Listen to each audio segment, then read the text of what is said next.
Good afternoon, everyone. We're letting folks in now. If you're in and you can hear me, if you want to let us know in the chat where you're joining us from, and if you have a question that you didn't send to me ahead of time, go ahead and throw that in the chat as well.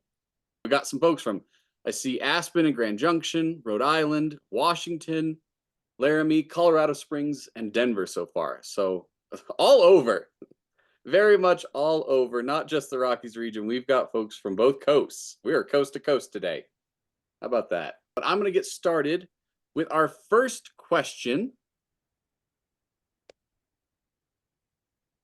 Oh, I just pulled it up and then I lost it. Here we go. Okay, first question. It seems that I am seeing more blue jays now than in midsummer. This is in the urban areas in Loveland. Can you explain where they are in the summer? Are they here, and am I just not noticing them? So we're gonna tackle this question. I see our questioner is in the chat today and is joining us. So thank you for sending in ahead of time and joining us. Someone from Florida. Wow, we really are all over the place. If you have your questions, get them in the chat, even if you're not from the Rockies region. So what I'm going to do, I'm going to share my screen. And we're going to talk about the blue jay because the blue jay is a pretty interesting story. So for those who don't know, the blue jay is a species that historically was only found east of the Missouri River and maybe a little bit west of the Missouri River Valley, although probably not by much. Really, they would have focused in the eastern part of North America. And then from the 1970s through now, they have spread as far west as west of the Continental Divide. So blue jays historically, they would have been just over here, okay? Just really on that side of the line. This out here, all of this extra stuff, blue jays, their range expanded from the 1970s. So for the past 50 years, their range expanded far, far west. Now, as for why we see them more during one time of the year or other, I'm going to play this weekly trend map that is through eBird that's created from amazing community science tools. And you're going to see kind of how, even though this is a species that is considered a resident species, what you're going to see, let me get it pulled up over here. What you're going to see is that there is movement within the population of this species that is, again, considered a resident. So this starts, oops, let me back it up here again. Oh, well, no, now it's just going to go. So this starts in January and runs, and you can see there's a shift in the population, and it's going to circle back and do it again. January, February, March, April, May, June, July, August, September, October, November, December. And you're seeing that dark purple as we hit into the winter months, that dark purple kind of shifts. And what's happening? In the summertime, a large percentage of the diet of blue jays are large insects, okay? Then in wintertime, they often will move into more populated areas, and that diet then will often switch to consisting a lot more of plant matter, specifically seeds.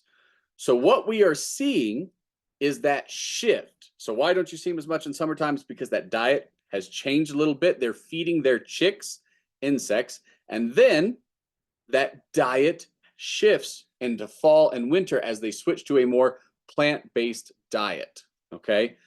So that is where that shift is happening. That is why in the summertime, it might seem like you notice them slightly less, especially if you have feeders up, or if you maybe don't have an insect population that they're going to focus on feeding to their chicks, okay?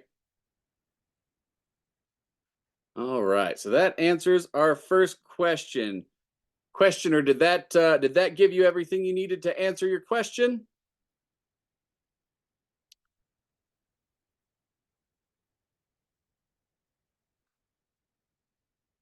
All right, excellent, excellent. So let's go on to our next question. Then I see we've got a few that popped up in the chat. Okay, so next question. What are some best practices for feeding birds in this area over the winter? I'm new to Wyoming and also new to a house with no HOA. Yay. That was written in the question. Okay. So this year I get to feed the birds. So first, yes, some HOAs are restrictive, obviously, in what they'll let homeowners do as far as feeding birds, because some people can view bird feeding as creating a nuisance. So best practices. Now I'm gonna give best practices continent wide, and then we'll talk maybe more specific to Wyoming, because there are some things you'll want to keep in mind specific to Wyoming. So first, best practices. Cleaning. Cleaning is the most important thing that you need to consider if you're going to use a bird feeder. Cleaning should happen at least, at minimum, on a bi-weekly schedule. So every 2 weeks. If you can do it once a week, that's great. Now, for those that are going to follow the proper cleaning practices and you don't want to have your feeders down for so long while you're cleaning, what I recommend is then having a backup set, and you rotate. So you have your feeders out, then it's time to clean, you rotate the new ones in, and you pull the old ones out, clean them, and then keep rotating, so that then you always have feeders up. You can still enjoy the birds while you're also cleaning the feeders. Now, feeder types and types of food. These are very general recommendations, but I personally do not like to use tube feeders with feeder ports where birds stick their heads into little holes and into little ports, because it's one of the easiest ways for a major feeder disease, house finch eye disease, or conjunctivitis, mycoplasmal conjunctivitis.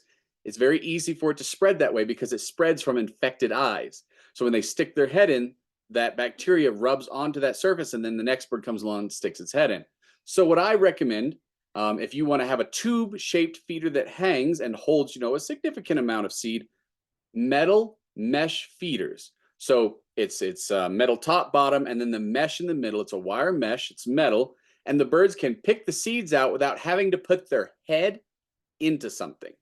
They're also usually very easy to clean because there's so few components, and there's none of the little sliding moving parts that some of the ports have, and fewer creases, and so they're very easy to clean and maintain. They're usually fairly sturdy and heavy, which is great if you live in a windy area, and not as easy for all of the seed to spill out, if something like a squirrel or raccoon jumps on it. So that's next good practice. Then for food types, in the winter, the most generally encouraged and accepted food type that most birds will enjoy, black oil sunflower seed.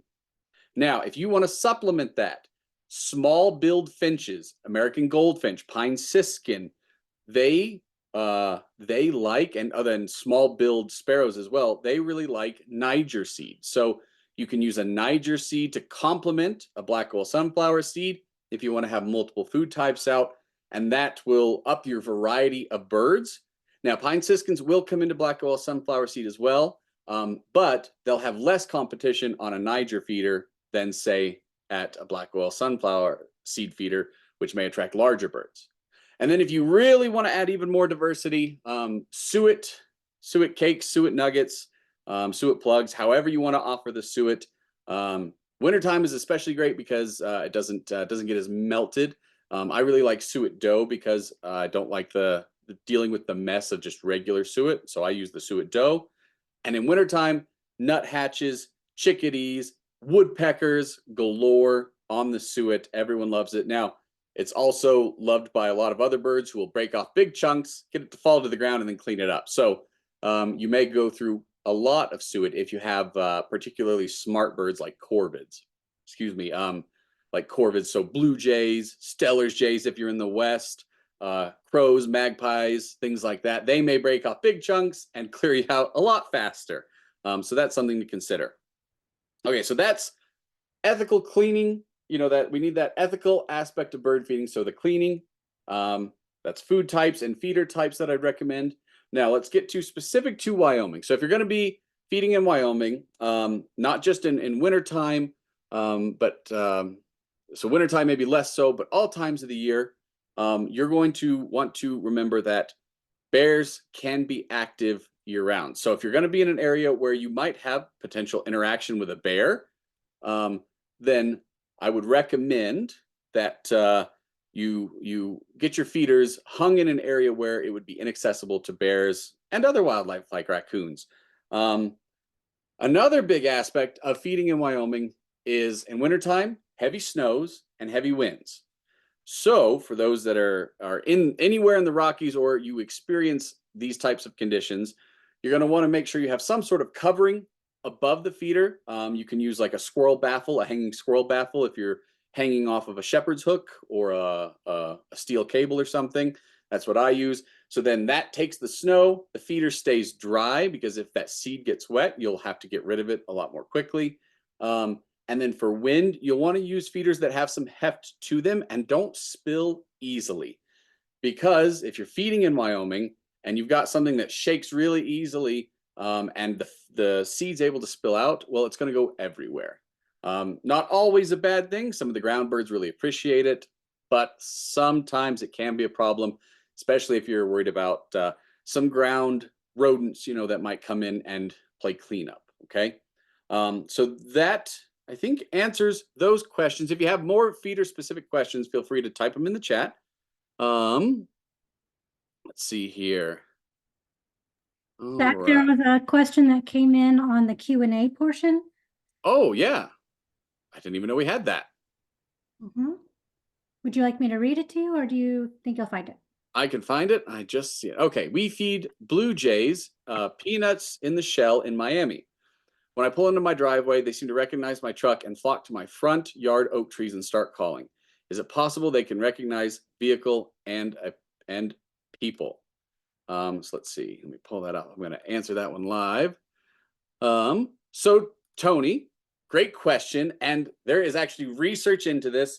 And yes, especially in the corvid family. So blue jays are related to crows and ravens. Crows, ravens, magpies, and jays in that corvid family. Some of the smartest birds in the world. And there have been multiple studies that show there is a pretty adept level of facial recognition in crows and ravens. I'm going to oversimplify this study. Okay, so please understand, I'm not giving you the full aspect of the study, but essentially, researchers, they would put on masks and they would harass some crows, and the crows would learn their faces. And so then when they would walk around this campus where the crows were, the crows would harass them back, knowing, hey, these are the people that give us trouble. Then the researchers would take the masks off and walk around campus, and they would no longer be bothered by the crows. Again, I'm oversimplifying this very complex study, and there's a lot of layers and details to it. But yes, is essentially what they found. Crows can recognize facial features and then also your vehicle. So if you ever walk outside and you start to hear the jays call when they see you walk out the door, even if you're not going to feed them, they've gotten used to, they've conditioned to, when you walk outside, some of the time fresh peanuts are put out. So absolutely, they have become accustomed to you, seeing you doing that, and they're used to it, and they're excited by it. They may not show it, in a way that we can recognize that is showing this appreciation of, hey, there's the person that brings fresh food, but they absolutely do recognize you. Great question. Okay, I've got one that got direct message to me here. Blue jays in Southeast Denver. We see what I'm assuming is a family in our yard every summer for many generations, or for many years, generations. Not just summer. I saw one today on our patio, but I don't see them elsewhere. Could the population be that small? So especially in this western part, remember I talked about this is this range expansion of the blue jay. Historically, they would have been found in the hardwood forests of the east, where there's ample winter diet available, specifically things like acorns and other large tree nuts. That would have been a majority of their diet in their non-expanded range. As they've expanded westward, you're going to find them in pockets where there is food availability. So either someone is growing trees with tree nuts, or there are ample numbers of feeders to support that population, as well as habitat for roosting and nesting. So yes, there can be very small pockets of them, a place here, a place here, a place there, because in the West, this is not habitat where they would have historically been. And so they're restricted then where their needs are being met. Good question. Good question. All right, another one came in here. Very bottom. All right. Do birds, in particular crows, have different dialects in different countries? Well, it's not even different countries. Birds in general have different dialects, region to region, population to population, subspecies to subspecies. Within the same state, just a change in habitat can often lend to finding the same species, but with a different dialect within that species. So yes, to answer your question, there can be different dialects, not just in different countries, but even within the same region from a habitat change or just, a distance change. Maybe there's some geographical barriers for that same species, but within the populations. So great question there. Okay. Any other questions? The time said till 1:30. That was just to allow for everyone to get questions in. But if there are no more questions, then I'm going to show you a tool that's available for your use. I'm going to show you a couple different places if you want to learn more about birds, and then we'll sign off for the day. So last chance to get those questions in. I'm going to pull this up on my end. Oh, Jacqueline, someone said they sent a question to you, maybe. Oh, yes, I do see this now. Sorry, Erica. Okay, so I used to have a ton of birds and squirts, also known as squirrels, and some birds at my feeders. Now I have no squirrels or birds at my feeders. Could it be because the current dogs we have are absolutely insane and high energy? We've had many dogs over the years, and it didn't stop the birds from coming in our yard. Could this actually really stop the birds from coming to our feeder? For the last year, we have hardly had any birds ever coming to the feeders, and it is so sad. So that's part one. Okay. Go ahead and answer that, and I'll move on to the second part. Okay. All right. So to answer the first part. So yes, if that is the only thing that's changed, the why are there fewer birds and other animals at my feeders now than there used to be? It's always a hard question to answer because there can be micro changes, within a neighborhood, within just feeding practices that can affect it. But since you're also saying the squirrels are less frequent, then I would say yes, it is highly likely then that highly energetic dogs are too interested, maybe, in the birds, and so that can absolutely be a reason why maybe they've withdrawn a little bit or found conditions that they would view as having less predator, type behaviors around. So if you have really high energetic dogs, it's a possibility as to why. I'm not going to say that's exactly why. It's very possible. What you can do is either try to feed in an area where the dogs don't go, or create a little walled off or fenced off area where the birds have some security from the dogs. But if they're still just high energy and high noise, something like that, they may just not come back for a bit, or at least not in the numbers that maybe you saw previously. All right. Second part is a question about hummingbird nectar. They are vegan and they don't like to use the non-organic sugar because it's made with bone char.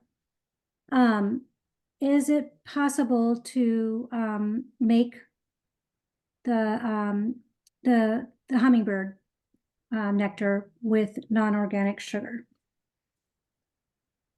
This is a tough one because most organic sugar, the problem with it is it's heavy in iron, and that heavy iron is toxic to hummingbirds, depending upon dosage that they're eating. So there's some other minerals, some heavy minerals that, while not toxic to humans in the amounts that we typically are consuming, they can be toxic to hummingbirds. So that is the problem, is if there are minerals still in them because they haven't been through that refining process, then it could create a problem for hummingbirds. Now, what you might do then, most store-bought nectars are not recommendable, but there is a company who creates a store-bought nectar that I don't know if they use the bone char or not. You might be able to reach out to them and ask. It's called Sweet Nectar.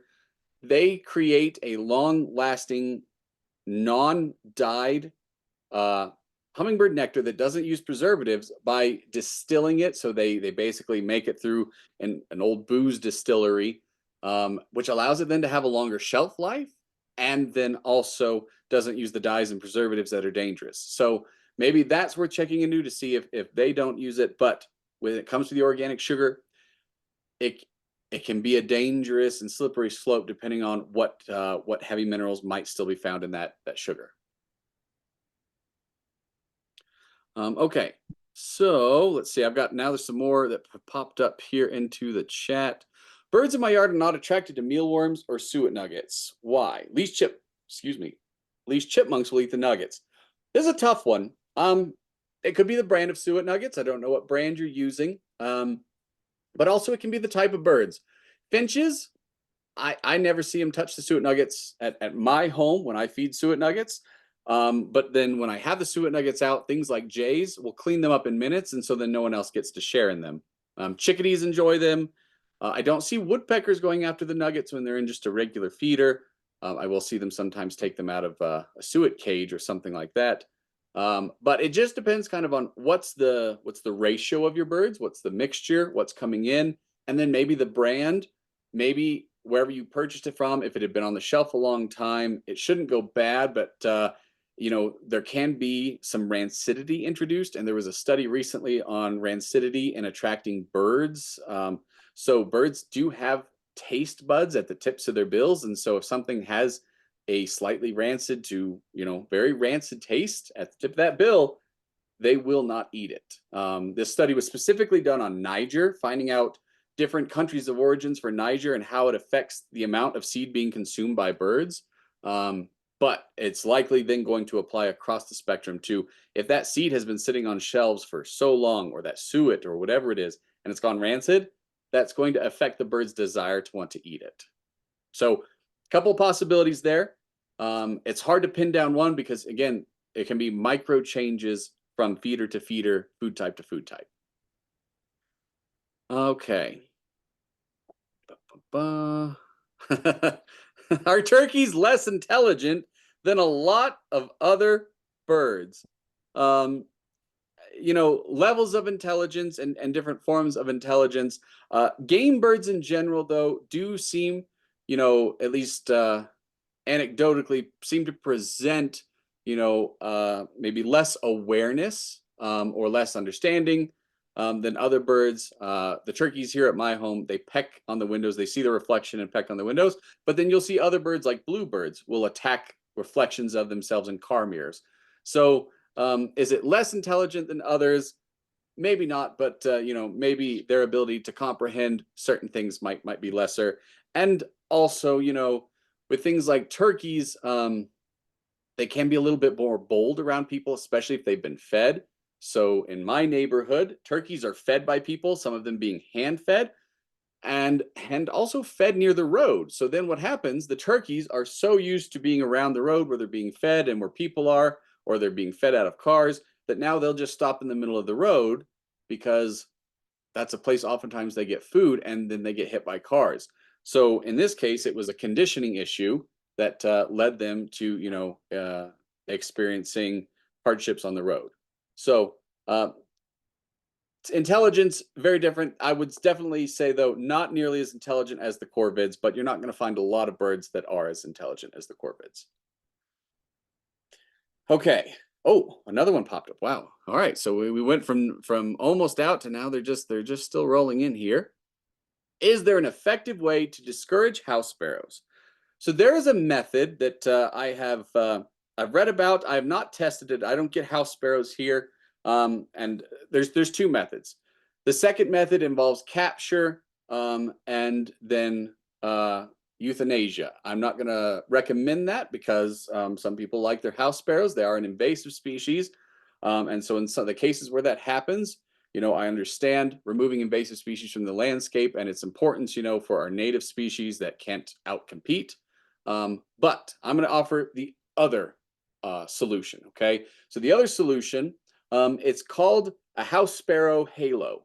And essentially what it is it's a metal ring that you put above the feeder. So you hang it above where the feeder is going to be, and then 4 pieces of fishing line, or I don't think people use string. I think they use fishing line. You can Google search this for more in-depth info of how to build it. But essentially it's like a metal coat hanger that you turn into a halo, put it above the feeder with 4 things of fishing line, And some people have extreme success in getting the house sparrows to stop visiting those feeders. So might be worth looking into. Some people, recommend trying safflower seed. However, when I've tried it in the past in areas where there were house sparrows, eventually the house sparrows will just start eating it if that's the only option. So may not be worth the attempt because safflower does have a greater cost to it than sunflower seed. Zach, did you notice the suggestion of maybe using spicy peppered feed? Oh, yeah. So great suggestion there. The peppered feed for birds to keep squirrels from stealing it. So if you have squirrel problems, cayenne pepper, it's a safe and natural way to keep mammals, so more than squirrels, raccoons, deer, things like that, off of seed, using hot spice thing, whether it has the capsaicin oil or you're using cayenne pepper powder, whatever it is, it won't harm the mammals, but the mammals can taste it and they can feel it if they get a little snootful of it. It doesn't cause permanent damage, but it will irritate them enough that they'll leave. If you've ever gotten a little cayenne pepper in your mouth when you didn't expect it, you know what it's like. It eventually goes away. Okay, so that is a way to keep mammals off. Birds can't. Their ability to detect and taste capsaicin isn't there, so they don't get that heat index factor that mammals do. Would I spell corvid? Okay, so the family is Corvidae, Corvidae. Corvidae. And in Sibley, I don't know if he actually uses corvid in Sibley. In the Sibley guide, he may just call it crows, ravens, magpies, jays. All right. I think this is the last question here. I found an old sealed bag of dried mealworms I forgot I had. Since they are dried, do they go bad or can I save them for a Christmas treat for the birds? They are so expensive these days. Yes, they are. And I know the birds love them. Here's what I'll say. If it was a sealed bag, check the expiration date. Check for anything like mold in the bag. If there's any sign of mold or it's well beyond that expiration date, I would not recommend feeding them. We want to do more good than harm anytime we're feeding birds. But if all of those check out, even if it's been sitting for a while, as long as it was in a safe spot where it wasn't getting moisture, anything like that, it should be safe to feed. But again, check that expiration date and check for mold. And then if the birds aren't eating them, I think then that's your sign that there is a taste, a quality problem with those mealworms. Okay, I think we got all of those. So what I'm going to show you now, I just want to, for those that are always, we're interested in where birds are, what they're doing, when are they shifting, I'm going to show you a tool. So I'm going to share my screen. I'm going to show you a tool you can use. And this is an eBird. So you go to ebird.org, you click on Explore. When you click on Explore, then go back here, click on Explore. You want to go to bar charts here. Find the state you're in, and then you can select your county even. I'm just going to choose the whole state for now. So we're going to choose Colorado. Oh, and then got to select entire region. And then what it's going to do, using community science data gathered from birders and wildlife interested folks, you can go through and see each species when it was sighted in your area and when you should and should not expect it. So, for instance, I'm gonna cheat here. I'm gonna use the Control F and I'm gonna find blue jay. So you can see blue jays found year-round throughout the state of Colorado. Now, not all areas, because remember, this is an average for the state. So if we were to go county by county, if we look at a county in western Colorado versus maybe northeast Colorado, going to be a very different thing. Okay, so let's look at a migratory bird. I think we're all about this time of year. We're probably starting to miss our warblers. So let's look at the yellow warbler. So yellow warbler, we can start to expect them migrating back through. Looks like the first ones maybe appear in southern Colorado in March, and then through the summer we have them. And then by October, they start to disappear. Now, if we want to get further into the details, we can open this up and we can look, and we'll want to look at abundance here. And so you can see the time of year. If you want to know when's the best time of year to see yellow warblers in Colorado, the week starting on May 15th, that time of year, that's when you're going to see lots and lots of yellow warblers. Goes down for a bit, and then about the week of August 15th, it peaks again. And that's because likely around this time, we're getting our breeding birds that are stopping, as well as the birds that are going to pass through migrating, because some stay and breed, some carry on further north. Some are coming to Wyoming, Montana, up into Canada. And then detections are going to go down because once there are chicks, the males are going to sing less and less, so they get heard less until we hit that low point there where chicks are fledging, males are off territory and starting to migrate. And then it looks like around mid-August that peak again, because likely all the chicks now are starting to flood through the state, migrating from further north. So this is a cool tool if you want to find out, where are these birds? Why don't I see them this time of year? Should I see them? And I'm not. This is a great tool. So if you want to know, okay, when do hummingbirds leave? So again, I'm in Colorado. So if you're on the West Coast, you might want to look up, Anna's or Rufus hummingbird. If you're on the East Coast, obviously it's going to be ruby-throated hummingbirds.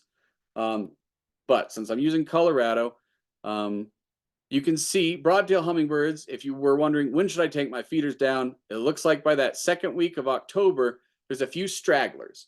You could leave your feeder up to help those stragglers. For instance, where I'm at, I've had one up until last week and I've not seen one since. I still have a feeder up just in case, and I'm keeping it, from freezing. But you can go in here, we can open this up and we can really see, yeah, basically after mid-September and then that first week of October in Colorado, for much of the state, there is not much need for a hummingbird feeder after that. And so, it looks like October 1st, for most of the state of Colorado, you'd be safe to take those hummingbird feeders down. Not that the hummingbirds need them. Many of these birds are going to, find natural sources of food if those feeders aren't there, but they are a helpful, fuel up for them on their migration. So this is a great tool to use to find out, what birds are where, when. And again, you can go down all the way to your county level, so you can find out a little bit more from your area. We got a non-bird question here. All right. Do bats go or hibernate for the winter? I left the hummy feeder out and it's not getting eaten. Yeah, so Joan, I didn't see, or I don't remember at least, where you said you were from in the chat earlier. But yeah, it's end of season for hummingbirds, so if it's not getting used up, I think it'd be fairly safe to start taking it down. Yeah, you're high enough. Your hummers have likely all passed through, maybe a straggler or two, but for the most part, they should be out of your area. Absolutely. And then bats. So some bats hibernate, some bats migrate. Bats are amazing. Obviously not birds, but a flighted mammal. So some bats, like big browns, they will semi-hibernate. It's a pretty low-key hibernation where they'll still hunt some throughout the winter time. In some opportunities, there are records of big brown bats being seen in the middle of blizzards. Maybe not in every region, in every state, but in some areas they are. And then other bats are migratory. And so like right now, hoary bats are on the move. We've actually got a bat detector running out in our yard 24/7, trying to pick up any hoary bat movements in our region.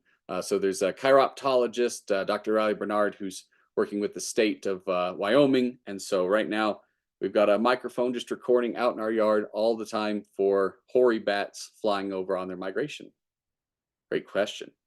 All right. Well, thank you all so much. Otherwise, have a great Thursday and a happy weekend. Take care.